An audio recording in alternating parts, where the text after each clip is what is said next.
بسم اللہ الرحمن الرحیم۔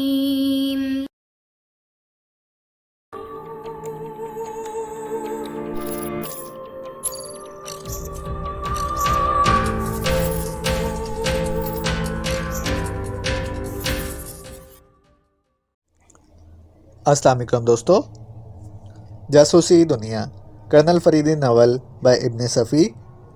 اگر آپ نے ابھی تک ہمارے چینل جاسوسی دنیا کو سبسکرائب نہیں کیا تو سبسکرائب کریں اور بیل آئیکن پر کلک کیجیے۔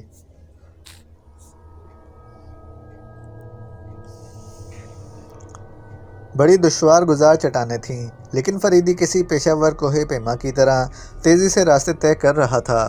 اس کے پیچھے واجد تھا۔ بار بار وہ رکتا اور پھر گر پڑتا اور پھر چلنے لگتا۔ ایک جگہ رک کر فریدی اس کا انتظار کرنے لگا۔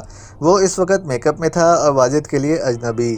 اپنے مستقر سے روانگی سے پہلے اس نے واجد سے کہا تھا کہ وہ اس کے ایک خاص آدمی کے ساتھ ویران قلعے چلا جائے، اور پھر تھوڑی دیر بعد خود ہی اس خاص آدمی کے روپ میں اس کے ساتھ ہو لیا تھا۔ واجد نے اس کے قریب پہنچ کر ہانپتے ہوئے کہا، بھائی، میں تمہاری طرح اس قسم کے راستے کا عادی نہیں ہوں، ذرا آہستہ چلو۔ کیا تم تھک گئے ہو؟ فریدی نے نرم لہجے میں پوچھا۔ یقیناً، واجد بدستور جلدی جلدی سانسیں لیتا ہوا بولا۔ دل چاہتا ہے کہ کچھ دیر بیٹھ کر دم لے لوں۔ ارے تو بیٹھ جاؤ، تکلف کیا؟ چیف دراصل یہ چاہتا ہے کہ ایک بار تمہارے ساتھ بھی کوئی ویران قلعے تک جائے۔ کیوں چاہتا ہے اس کا علم مجھے بھی نہیں۔ چلو بیٹھ جاؤ۔ وہ دونوں بیٹھ گئے۔ واجد کچھ دیر خاموش رہا، پھر بولا، کیا تم چیف کو پسند کرتے ہو؟ نوکری ٹھہری، پسند یا ناپسند کا سوال ہی نہیں۔ واجد پھر کچھ سوچنے لگا۔ فریدی بغور اس کے چہرے کا جائزہ لے رہا تھا۔ تھوڑی دیر بعد اس نے پوچھا، کیا تم نے کبھی نفرت محسوس نہیں کی؟ نفرت؟ فریدی کا لہجہ پرتفکر تھا۔ ہاں، اکثر جب وہ وجہ بتائے بغیر کوئی انوکھا حکم دے بیٹھتا ہے۔ تمہارا نام کیا ہے؟ محراب خان۔ محراب خان، تم بہت اچھے آدمی معلوم ہوتے ہو۔ پتہ نہیں، فریدی نے لاپرواہی سے کہا، میں اس قسم کی رسمی گفتگو سے دلچسپی نہیں رکھتا۔ کیا تم کبھی چیف کو دھوکہ دے سکتے ہو؟ کیا ہے تمہارے دل میں؟ دفتن فریدی ریوالور کے دستے پر ہاتھ رکھ کر گررایا۔ کیا اس لیے تمہیں میرے ساتھ بھیجا گیا ہے کہ تم میرے دل کا بھید لو؟ نہیں محراب خان، واجد بڑی لجاجت سے بولا، ایسی کوئی بات نہیں۔ دراصل میں اس سے شدید ترین نفرت کرتا ہوں۔ تمہارا اپنا معاملہ ہے، مجھے اس سے کیا؟ مجھے ایک ہمدرد چاہیے۔ یہاں سب میرے دشمن ہیں، حتیٰ کہ چیف بھی مجھ سے نفرت کرتا ہے کہ کسی وقت بھی مجھے گولی مار سکتا ہے۔ واجد دردناک لہجے میں بولا، آخر کیوں؟ میں نہیں جانتا، لیکن نہیں، میں اچھی طرح جانتا ہوں، وہ میری محبوبہ کا دشمن ہے۔ ہائے، وہ چہرہ، اس کی یاد قبر تک میرے ساتھ جائے گی۔ دھواں، پیچ دار مہکتا دھواں، اور وہ چہرہ۔ وہ اس طرح اٹھ کر جھپٹا تھا جیسے کسی پر حملہ کرنا چاہتا ہو، اور پھر ایک بڑے سے پتھر سے ٹکرا کر بیٹھ گیا تھا۔ فریدی خاموشی سے بیٹھا اسے دیکھتا رہا۔ واجد اس کی طرف مڑا۔ اس کے چہرے پر شرمندگی کے آثار تھے۔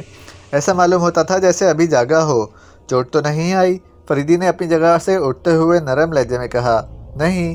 بعض اوقات یہ نفرت اتنی شدت اختیار کرتی ہے کہ میں خواب دیکھنے لگتا ہوں اور اس چہرے کو تلاش کرتا ہوں، لیکن وہ ہنس کر ٹال دیتا ہے۔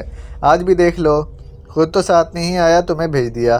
میں نہیں جانتا، جب وہ ساتھ ہوگا تبھی جاؤں گا۔ کیا خیال ہے تمہارا؟ فریدی اپنی آنکھوں میں فکر مندی کے آثار پیدا کر کے اس کی آنکھوں میں دیکھتا رہا۔ بولو، کیا تم مجھ پر اتنا کرم کرو گے؟ واجد نے سوال کیا۔ کیا؟ کچھ کہو بھی تو۔ یہیں سے واپس چلو اور کرنل سے کہہ دو کہ ہم ویران قلعے تک ہو آئے ہیں۔ فریدی نے متفکرانہ انداز میں کہا، اچھی بات ہے، میں تمہاری خواہش پوری کروں گا۔ حمید نے ریما سمیت اسی ہوٹل میں قیام کیا تھا جہاں قاسم اور رافعہ مقیم تھے۔ اس وقت ریما آتش دان کے قریب بیٹھی پرتفکر انداز میں دہکتے ہوئے کوئلوں کو گھورے جا رہی تھی۔ حمید ڈریسنگ ٹیبل کے سامنے کھڑا اپنے بال درست کر رہا تھا۔ دفتن ریما اٹھ کھڑی ہوئی اور حمید کے قریب پہنچ کر بولی، تم مجھے بتاتے کیوں نہیں کہ وہ کون تھا؟ میرے چیف کا ایک ہرکارہ۔ تمہارے چیف کا ہرکارہ؟ اگر وہ میرے چیف کا ہرکارہ نہ ہوتا تو ہم اس وقت ریگم بالا کی سڑکوں پر بھیک مانگنے پھر رہے ہوتے۔ مجھے حیرت ہے، کس بات پر؟ اگر تمہارا چیف اس طرح تمہاری نگرانی کرا رہا ہے تو پھر؟ ہاں، کہو، کیا کہنا چاہتی ہو؟ کچھ نہیں، میری سمجھ میں نہیں آتا کہ میں کیا کہنا چاہتی ہوں۔ ذہن پر زور دیتی ہوں تو سر چکرانے لگتا ہے اور میری عقل ٹکنے میں اتر رہی ہے۔ تم آخر اتنے غصہ ور کیوں ہو گئے ہو؟ وہ روحان سی ہو کر بولی۔ بس اب کیا بتاؤں، ان مردودوں نے تمہیں میرے لیے مصیبت بنا کر رکھ دیا ہے۔ بالکل عجیب سے لہجے میں گفتگو کرنے لگی ہو۔ کیا مطلب؟ کن لوگوں کی بات کر رہے ہو؟ تمہارے ساتھیوں کی۔ انہوں نے ہیپنوٹائز کر کے تمہاری شخصیت ہی بدل کر رکھ دی ہے۔ اب میں تمہارے لیے شہد لگا کر چاٹوں یا ردی کی ٹوکری میں پھینک دوں؟ بے وفاؤں کی سی باتیں نہ کرو۔ وہ رو پڑی اور حمید اسے روتا چھوڑ کر وہاں سے چل کھڑا ہوا۔ رات کے 8 بجے تھے۔ ڈائننگ ہال میں زیادہ بھیڑ نہیں تھی۔ قاسم ایک میز کے گرد بیٹھا نظر آیا۔ حمید کو دیکھ کر اس نے برا سا منہ بنایا تھا، لیکن کچھ کہہ نہ سکا۔ حمید بھی کچھ نہ بولا اور چپ چاپ کرسی کھینچ کر اس کے سامنے بیٹھ گیا۔ جی فرمائیے، قاسم نے زہریلے انداز میں دیکھتے ہوئے اس سے سوال کیا۔ وہ کہاں گئی؟ آپ سے مطلب؟ بڑے پیارے لہجے میں حرامزادہ کہتی ہے۔ جی پھر آپ بھی سکھا دیجیے اپنی کٹوں کو۔ وہ تو میری اتالیق ہے۔ اتالیق نہیں تو بتاشا ہے۔ کیا پی رکھی ہے تم نے؟ بور نہ کرو مجھے، یہاں سے چلے جاؤ۔ قاسم ہاتھ ہلا کر بولا۔ سنا ہے تم نے کسی مریضہ کی ملازمت بھی اختیار کر رکھی ہے؟ جی میں نے سب کچھ کر رکھی ہے، پھر آپ سے مطلب؟ ابے ہوش میں ہے یا نہیں؟ دیکھو زبان سنبھال کر۔ آخر غرور کس بات کا ہو گیا ہے تمہیں؟ پھر پل بھر میں روسیاہی نصیب ہوگی۔ اس کی فکر نہیں کہ تم خود ہی اس پر سب کچھ ظاہر کر چکے ہو؟ اور بھی راستے ہیں، چٹانوں سے ٹکراتے پھرو گے۔ قاسم تھوک نکل کر رہ گیا۔ آہستہ آہستہ اس کے چہرے پر بے بسی کے آثار نظر آ رہے، لیکن وہ سختی سے ہونٹ پر ہونٹ جمائے بیٹھا رہا۔ اتنے میں ریما دکھائی دی، تیر کی طرح اس میز کی طرف آئی تھی۔ کیا ہے؟ مجھے تنہائی سے ہول آتا ہے۔ بالکل بالکل، حمید سے پہلے قاسم بول پڑا۔ حمید خاموش رہا، نہ صرف خاموش رہا بلکہ دوسری طرف منہ پھیر کر بیٹھ گیا۔ دفتن قاسم کی آنکھوں سے شرارت آمیز چمک لہرائی اور اس نے ریما سے کہا، بڑے برے آدمی کو چاہنے لگی ہو تم۔ حمید کے ہونٹوں پر ہلکی سی مسکراہٹ نظر آئی، لیکن وہ اسے بھی گھونٹ گیا۔ ریما متحیرانہ انداز میں قاسم کی طرف متوجہ ہو گئی تھی۔ میں غلط نہیں کہہ رہا، درجنوں عورتیں اس کے پیچھے برباد ہو چکی ہیں۔ اچھا آدمی نہیں ہے۔ Shut up! ریما اتنے زور سے چیخی کہ پورا ہال گونج اٹھا۔ لوگ چونک کر ان کی طرف متوجہ ہو گئے تھے۔ قاسم کے منہ پر ہوائیاں اڑنے لگیں اور اس نے بوکھلا کر حمید کی طرف دیکھا۔ چلو چلو، تم بہت زود رنج ہو گئی ہو۔ یہ بالکل احمق آدمی ہے، میرا دوست بھی ہے، معاف کر دو۔ اسے تم دوست کہتے ہو جو تمہیں برا کہہ رہا تھا؟ اسے تو اس کی گرل فرینڈ بھی حرامزادہ کہہ رہی تھی۔ حرامزادہ کیا؟ اس کے سامنے نہیں بتاؤں گا۔ بتا کر دیکھو، توڑ مڑوڑ کے رکھ دوں گا۔ اب یہ کیا کہہ رہا ہے؟ ریما نے حمید سے پوچھا۔ ختم کرو، آؤ چلیں۔ ختم کرو، آؤ چلیں۔ قاسم منہ چڑھا کر بولا، سالے میری والی بھی ہوتی تو پتہ کر جاتا۔ یہ جو کچھ کہہ رہا ہے اس کا لہجہ بھی اچھا نہیں معلوم ہوتا۔ ریما پھر قاسم کو گھورتے ہوئے بولی اور وہ بری طرح گڑبڑا کر رہ گیا۔ پھر بدحواسی کے عالم میں اٹھا تھا اور رہائشی کمروں کی طرف چل پڑا تھا۔ حمید ریما کو اپنے کمرے کی طرف لایا اور آہستہ سے بولا، میرا خیال ہے کہ کرنل اس بارے میں گفتگو کر چکے ہیں۔ میں اس سے گفتگو کرنا چاہتا ہوں۔ مجھے اپنی اور تمہاری ذات کے علاوہ اور کسی چیز سے دلچسپی نہیں رہی۔ حمید کچھ کہنے ہی والا تھا کہ وہ پھر بول پڑی، تمہارے پاس تو کچھ بھی نہیں تھا، اس ہوٹل کے اخراجات کیسے برداشت کرو گے؟ میرا چیف مجھ سے اتنا بے خبر نہیں ہے۔ کیا تم ذاتی طور پر اس سے ملے تھے؟ نہیں۔ کیا تم ان سب لوگوں کو پہچانتے ہو جو اس کے لیے کام کر رہے ہیں؟ نہیں۔ تو پھر تم دھوکہ بھی کھا سکتے ہو۔ وہ کس طرح؟ کیا وہ آدمی تمہارا جانا پہچانا تھا جس سے چٹانوں میں ملاقات ہوئی تھی؟ نہیں۔ پھر تم نے اس پر اعتماد کیوں کر لیا؟ ایک دوسرے کو پہچاننے کے لیے ہمارے پاس کچھ نشانیاں ہیں، دوسرے بھی ان نشانیوں سے آگاہ ہو سکتے ہیں۔ کیا تمہیں زیرو لینڈ والوں کے مخصوص نشانیوں کا علم نہیں؟ بڑی حد تک ہے۔ ہو سکتا ہے کہ میرے ساتھیوں نے نیا جال بچھایا ہو۔ جہنم میں جائے، حمید جھلا کر بولا۔ میں فی الحال اپنے ذہن کو الجھانا نہیں چاہتا۔ تم بھی سنجیدگی کو خیر بات کہو، ورنہ کیا ہوگا؟ کچھ بھی نہیں۔ حمید نہ جانے کیوں ڈھیلا پڑ گیا۔ نہیں، دھمکی دو کہ مجھے چھوڑ کر چلے جاؤ گے۔ کان کھول کر سن لو، اگر تم نے ایسا کیا تو میں خودکشی کر لوں گی، لیکن خاموشی سے نہیں۔ ملکی نظم و نسق کے کسی اعلیٰ ذمہ دار کو ایک خط بھی لکھ جاؤں گی، تمہیں ذمہ دار ٹھہراؤں گی اپنی موت کا۔ حمید دونوں ہاتھوں سے سر تھام کر بیٹھ گیا۔ یہ کیسی مصیبت ہے؟ وہ 100% سنجیدہ معلوم ہوتی تھی۔ ایسی کسی بلائے بے درما سے آج تک سابقہ نہیں پڑا تھا۔ دفتن وہ اٹھتا ہوا بولا، میں سمجھ گیا تم کیا کہنا چاہتی ہو۔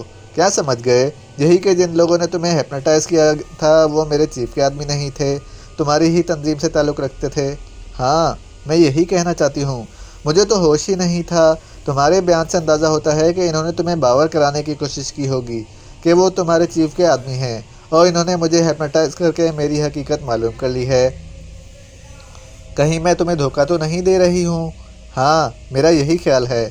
میں صرف یہ چاہتی ہوں کہ تم اس پر یقین نہ کرو۔ یہ خیال دل سے نکال دو کہ وہ میرے چیف کے آدمی تھے۔ یہ ناممکن ہے کہ تمہارے چیف کی رسائی اس کنویں تک ہو سکے جہاں میں نے ہیلی کاپٹر اتارا تھا۔ حمید سچ مچ سوچ میں پڑ گیا۔ قاسم کی جیپ رکوانے والے نے خود کو بلیک فورس کا آدمی ظاہر کر کے نہ صرف حمید کو بڑی رقم دی تھی بلکہ غار میں پیش آنے والے واقعات کا مقصد بھی بتایا تھا، اور مقصد یہی تھا کہ ریما کو ہیپنوٹائز کر کے اس کی اصلیت معلوم کی جائے، اس طرح سے تصدیق کی جا سکے کہ وہ تنظیم سے بیزار ہو کر ان سے آ ملی ہے۔ حمید اس مسئلے پر سنجیدگی سے غور کرتا رہا، پھر کچھ دیر بعد بولا، اگر تم کہتی ہو تو میں مانے لیتا ہوں، لیکن اس کا مقصد انہوں نے ایک بڑی رقم میرے حوالے کر دی ہے۔ ہم دونوں عرصہ تک یہاں لارڈ اور لیڈی کی طرح زندگی بسر کر سکتے ہیں۔ ایڈلفی یہاں کا سب سے بڑا ہوٹل ہے۔ میں فوری طور پر مقصد نہیں بتا سکتی، مگر ٹھہرو، کیوں نہیں بتا سکتی؟ وہ خاموش ہو کر کچھ سوچنے لگی۔ حمید بغور اسے دیکھے جا رہا تھا۔ تھوڑی دیر بعد وہ بولی، اگر تمہارے چیف کو اس نئی سازش کا علم ہو گیا تو وہ کیا کرے گا؟ کس سازش کی بات کر رہی ہو؟ کیا تم اونگ رہے ہو؟ میں کہہ رہی تھی کہ اگر تمہارے چیف کو علم ہو جائے کہ وہ لوگ اس سازش میں تمہارے قریب آنے کی کوشش کر رہے ہیں تو وہ کیا کرے گا؟ خدا جانے، اس کے لیے کوئی بات یقین کے ساتھ نہیں کہی جا سکتی۔ ہو سکتا ہے کہ میری شادی کی فکر ہو جائے یا وہ خود سوئٹزرلینڈ چلا جائے۔ سنجیدگی اختیار کرو کیپٹن حمید، میں سنجیدہ ہوں۔ کیا وہ تم سے قریب رہ کر ان لوگوں کی اس نئی سازش کو سمجھنے کی کوشش نہیں کرے گا؟ ریما ڈیئر، یقین کرو کہ اس کے متعلق یقین سے کچھ نہیں کہا جا سکتا۔ بعض اوقات وہ انتہائی اہم نقطوں پر غور کرنا بھی غیر ضروری سمجھتا ہے، اور کبھی کبھی یہ بھی دیکھا گیا ہے کہ بہت ہی معمولی چیزیں اس کے لیے بہت اہم بن گئی ہیں۔ کچھ بھی ہو، محتاط رہو۔ میں صرف یہی کہنا چاہتی ہوں۔ اب محتاط رہنے کا طریقہ بھی بتا دو۔ کسی پر یقین نہ کرو۔ کیا تمہاری ذات بھی اس میں شامل ہے؟ ہاں، مجھ پر بھی یقین نہ کرو۔ ہو سکتا ہے وہ میری ذہنیت بھی بدل دینے کی کوشش کریں۔ ان کے وسائل لامحدود ہیں۔ سائنسی ترقی میں وہ ساری دنیا کو پیچھے چھوڑ گئے ہیں۔ چاند پر جا کر کنکر پتھر بٹور لانے سے بھی بہت آگے ہیں۔ کہیں اس دوران میں انہوں نے تمہاری برین واشنگ ہی نہ کر ڈالی ہو؟ حمید اس کی طرف آنکھوں میں دیکھتا ہوا مسکرایا۔ ابھی تک تو میں نے تمہارے خلاف کچھ نہیں سوچا، لیکن آئندہ کے لیے محتاط رہنا چاہتی ہوں۔ تمہیں ہر طرح میری نگرانی کرنی چاہیے۔ مجھے کبھی تنہا نہ چھوڑو، ورنہ ہو سکتا ہے کہ اس بار ان کا کار وار کاری ہو۔ یعنی میں 24 گھنٹے اس کمرے میں مقید رہوں؟ میں یہ تو نہیں کہتی۔ باہر جاؤ تو مجھے بھی ساتھ رکھو۔ حمید نے طویل سانس لی اور کھوپڑی سہلانے لگا۔ ٹھیک اسی وقت دروازے پر کسی نے دستک دی۔ کون ہے؟ روم سروس سر۔ کیا تم نے کوئی آرڈر دیا تھا؟ نہیں تو، میں نے بھی نہیں دیا تھا، حمید نے کہا اور اٹھ کر دروازے کے قریب آیا۔ کیا بات ہے؟ اس نے بلند آواز میں پوچھا۔ فون چیک کرنا ہے جناب، آپ کی کال آئی تھی، آپریٹر کنیکٹ نہیں کر سکا۔ حمید نے بائیں ہاتھ سے ہینڈل گھما کر دروازہ کھولا۔ دائیں ہاتھ ریوالور کے دستے پر ایک بندہ اندر داخل ہوا۔ اس کے جسم پر ہوٹل ہی کی وردی تھی۔ سیدھا فون کی طرف گیا۔ اس نے شاید یہ دیکھنے کی زحمت بھی گوارا نہ کی تھی کہ کمرے میں کتنے افراد تھے۔ فون کے قریب پہنچ کر اس نے تھیلے سے اوزار نکالے اور کام شروع کر دیا۔ حمید اور ریما اسے دیکھے جا رہے تھے۔ دونوں کی آنکھوں میں ایک ہی سوال تھا، کال کس کی ہو سکتی ہے؟ فون ٹھیک کر کے مکینک نے آپریٹر سے گفتگو کی اور حمید کی طرف مڑ کر بولا، ٹھیک ہے جناب۔ اس کے چلے جانے کے بعد حمید اٹھ کر فون کے قریب آیا۔ اوہو، اس کی زبان سے بے ساختہ نکلا تھا۔ کیا بات ہے؟ ریما بھی اٹھتی ہوئی بولی، لیکن اس کے قریب پہنچنے سے پہلے ہی اس کا کارڈ حمید کی جیب میں پہنچ چکا تھا، اور ریما کی طرف مڑ کر بولا، کیوں نہ میں آپریٹر سے معلوم کر لوں کہ کس کی کال تھی؟ ضروری نہیں کہ… وہ کچھ کہتے کہتے رک گئی۔ حمید نے ہوٹل کے ایکسچینج سے رجوع کر کے روم نمبر 21 کی کسی کال کے بارے میں پوچھا۔ جی ہاں، کال تھی، دوسری طرف سے جواب ملا۔ کوئی عورت تھی؟ جی نہیں، مرد۔ شکریہ۔ حمید نے ریسیور کیڈل پر رکھ دیا۔ کیا عورتیں بھی ہیں تمہاری چیف کی پارٹی میں؟ حمید نے جواب نہیں دیا تھا کہ فون کا بزر بول اٹھا۔ ہیلو حمید صاحب، ہاں روم نمبر 11 میں آ جائیے پلیز۔ ساتھ ہی سلسلہ منقطع ہونے کی بھی آواز سنائی دی۔ کون تھا؟ پتہ نہیں۔ کیا کہہ رہا تھا؟ کچھ سمجھ میں نہیں آتا۔ تمہاری سمجھ میں نہیں آتا تو میری عقل پر اعتماد کرو۔ اچھی بات ہے، وہ کوئی عورت تھی اور اس نے روم نمبر 11 میں بلایا ہے۔ اوہو، پھر عقل استعمال کرو اپنی۔ بتاؤ کیا کروں؟ چلو کا مطلب تو یہ ہوا کہ تم بھی ساتھ چلو گی؟ یقیناً۔ تم مجھے تنہا تو نہیں چھوڑ سکتے؟ حمید پائپ میں تمباکو بھرنے لگا۔ روم نمبر 11 میں رافعہ عبدالی کا قیام تھا۔